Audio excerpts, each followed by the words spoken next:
a adolescência é um fato, desde sempre. Mas a adolescência também tem aspectos da adolescência que são invenção sociocultural recente. Por exemplo, dentro da medicina, faz apenas 20 anos, que surgiu uma nova especialidade médica que nasce dentro da pediatria, que nasce como uma subespecialidade da pediatria, que é a ebeatria. Então, são os médicos especialistas em questões da adolescência. O primeiro, o segundo anos de vida são fundamentais para a configuração mental daquela pessoa que vai se desenvolvendo, vai virando adulto. Muito nessa fase inicial da vida são os primórdios dos moldes afetivos que vão estar presentes ao longo da vida inteira dessa pessoa. E nós estamos falando do primeiro, segundo ano de vida. A adolescência é outro período extremamente importante e fundamental para a construção dessa identidade que nunca para de acontecer, até a morte. A gente está sempre, pelo menos isso é o desejável, a gente está sempre construindo a nossa identidade. Agora, é claro que na adolescência, exatamente pelas questões hormonais, físicas, psicológicas, a intensidade das vivências. No campo psicológico, por exemplo, nessa fase é que o ser humano vai construindo e integrando dentro de si essa o complexo desafio de construção dos seus próprios limites. O que é certo, o que é errado, a moral. É uma série de situações na vida que trazem para o adolescente grandes desafios. O ideal seria que os jovens não experimentassem álcool, nem tampouco nenhuma situação que causasse problemas na vida desse adolescente. Mas eu acho que esse ideal é tão ideal e tão utópico e tão pouco real. Então eu acho que o adolescente, por definição, ele está sempre querendo experimentar, e eu acho que é importante ele experimentar coisas na vida. E não é porque ele experimenta uma ou outra coisa que ele vai virar dependente disso ou daquilo, né? Eu acho que a experimentação não é o fim do mundo. Eu acho que o fim do mundo é, de repente, fazer de uma situação dessa uma grande tragédia e, para evitar futuras complicações, assumir uma postura muito rigorosa, utópica e pouco eficaz do ponto de vista de prevenção de situações problemáticas com álcool, muito pouco eficaz. Ou seja, a coisa absolutamente adolescente não prova nada dessas coisas, porque isso traz dependência, e eu acho que isso é meio forçado. Se a gente trabalha com isso, a gente vai ficar sempre condenado à frustração. Mas se a gente pensa no grande coletivo, por exemplo, a lei recente no estado de São Paulo proibindo o consumo de álcool nos bares, nos locais de sociabilidade, é extremamente importante, e útil, interessante e com certeza muito importante na profilaxia de dependências propriamente do jovem e situações de violência relacionadas à intoxicação lá aguda.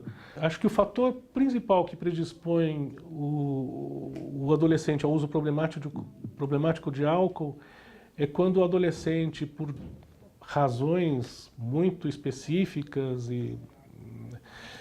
tem uma relação com a vida problemática. Então, se a relação com a vida é problemática, se eu vivo num ambiente, por exemplo, onde na minha casa a gestão das emoções pelo meu pai, pela minha mãe, pelos meus tios, pela minha família, é uma gestão atrapalhada, uma gestão das emoções muito ansiosa. É diferente eu viver numa família onde qualquer ansiedade cotidiana, minha mãe e meu pai lançam mão de um ansiolítico ou de um álcool para atenuar a ansiedade ou as emoções próprias daquele momento que aquela pessoa, aquela família está vivendo. Isso é eu, adolescente, vivendo nessa situação, é extremamente problemático para eu, nessa fase da vida adolescente, estar diante de um ambiente familiar onde eu aprendo que para lidar com emoções eu tenho que lançar mão de substâncias químicas, seja álcool, seja drogas ilícitas, seja os ansiolíticos, os antidepressivos. Se eu aprendo que para lidar com as minhas emoções eu tenho que atenuá-las, a intensidade dessas emoções, lançando mão de substâncias psicoativas, provavelmente eu vou ter chance maior de, ao consumir álcool, desenvolver uma relação problemática com ele. Aquilo que protege o adolescente de um uso problemático do álcool é viver uma situação familiar, principalmente, em que os problemas, os conflitos, as questões emocionais são, na medida de que elas vão aparecendo, sendo circuladas na família. Pior coisa para a mente humana, de crianças, jovens, velhos, para todos, sobretudo para as crianças e jovens que estão em formação, são aquelas situações em que os adultos, achando que vamos poupar o nosso filho do conhecimento daquela situação, vai gerando um não dito na família, e como a mente humana não trabalha com não dito, a gente está sempre enxertando sentidos para explicar aquilo que seria vazio. A mente não opera com o vazio, ela está sempre inserindo pensamentos, sentimentos, explicações, às vezes delirantes. Então, se, por exemplo, eu aprendo que eu sou uma adolescente que sofro uma abordagem sexualizada do meu padrasto e eu aprendo que isso é um não dito, que eu não posso circular, eu não posso falar, isso vai criando um ambiente psicológico na cabeça desse adolescente, dessa adolescente, terrível, que vai gerar provavelmente complicações psicológicas para essa adolescente na vida. Então, o não dito é o caldo de cultura para sofrimento psicológico. Pensando na família, eu cada vez mais estou percebendo que a situação de uso problemático de álcool em adolescentes pode se dar tanto numa família com muitas privações materiais, socioeconômicas, como também acontece em famílias onde a condição socioeconômica é muito boa e que, no entanto, também tem mecanismos, muitas vezes até meio muito estranhos. O adolescente, ele é meio que nem a Alice no País das Maravilhas, esticando-se, encolhendo-se nessa busca incessante de construir a sua real medida. Dentro dessa perspectiva, quando o adolescente entra em contato com uma substância que